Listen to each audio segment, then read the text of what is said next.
Bonjour la France sur Europe 1. Daniel Pénac, le prof de français par excellence. Que dis-je? La star des profs de français. Celui qui donne envie d'avoir envie, de lire bien sûr. Prosélyte infatigable de la lecture plaisir, il est le prof de lettres étalon, comme Johnny Hallyday était le rocker à la française générique. Je vous le décris, costume en velours côtelé marron avec renfort de cuir au coude et aux genoux, chemise en lin déstructuré retroussée à mi-avant-bras, Méphisto aux pieds, petites lunettes rondes cerclées de fer. Tout à l'heure, quand je l'ai vu descendre de son Aston Martin pour entrer dans les locaux d'Europe 1, après avoir congédié son chauffeur togolais d'un claquement de doigts, je l'ai immédiatement reconnu. Le temps d'escamoter sa Rolex et de la remplacer par une Kelton. Il a serré la main aux deux costauds de la sécurité en leur disant « Faut lire, les gars, il y a toujours un bouquin sous la main. »« T'as raison, Jack Lang, on n'a que ça à foutre », a grommelé un des agents avant de lui ouvrir la porte. Dans le hall, il a croisé Cohn-Bendit. Ils sont tombés dans les bras l'un de l'autre. Entre 68 arts, ça se comprend. « Pour les 50 ans de 68, je sors un bouquin sur le football », s'est vanté Cohn-Bendit. « Très bonne idée, ça va te faire de la lecture », lui a répondu Daniel Pénac, hilar. « Je t'interdis de me dire ça », a riposté Cohn-Bendit, vexé. « Il est interdit d'interdire, tu devrais le savoir », a lancé Pénac en rigolant de plus belle.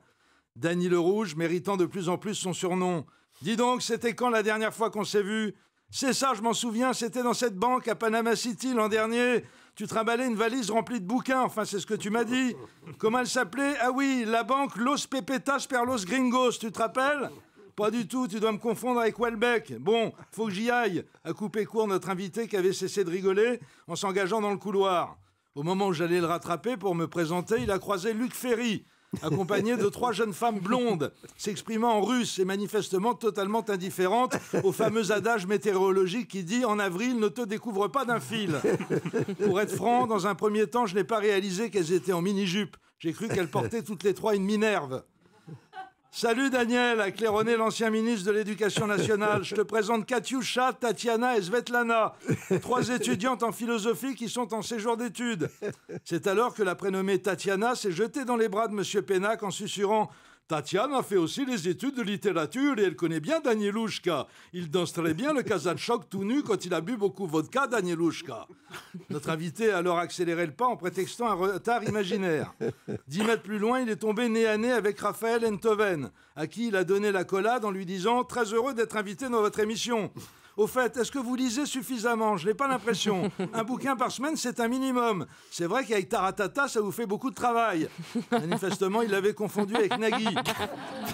Amusé, Enthoven lui a répondu « Joli costume, monsieur Pivot, mon père a le même. » Mais moi, je ne suis pas Nagui, je suis Jacques Chancel. Pour trouver Nagui, demandez le bureau de Bonjour la France. Vous allez voir, il a bien changé, il est beaucoup plus grand qu'avant. Et c'est comme ça que notre invité s'est retrouvé dans la loge de l'émission. Il a demandé à ce qu'on lui serve un homard thermidor avec une bouteille de Bollinger Grande Année. Il a sorti son iPhone du livre où il l'avait planqué pour terminer sa partie de Candy Crush avant le début de l'antenne. Et le voilà parmi nous. Et je dois dire que je suis enchanté de vous rencontrer, en chair et en velours côtelé. Vous me reconnaissez? Je suis Guy Carlier. Malheureusement, je vais devoir prendre congé de vous car je pars en week-end en covoiturage. Grâce à la grève des cheminots, j'ai découvert ce fleuron de l'économie participative ou économie du partage, comme on dit. J'ai nommé Blablacar. Vous connaissez tous ce Blablacar. Avant, tu faisais du stop et tu voyageais en voiture gratos, avec ton sac à dos sur les genoux, coincé entre 2 énormes babacools hollandais qui avaient retiré leur pâte au gaz pour être plus à l'aise, mais gratos. Avec Blablacar, tu as toujours ton sac à dos sur les genoux, les 2 babos qui t'encadrent puent toujours autant des pieds, mais tu payes ta place. C'est génial, non? Allez, bon week-end. En attendant, Daniel Pénac, vous n'allez pas y couper. Elle a 8 ans, elle s'appelle Stella. Ah, vous lui faites dédicacer. Europe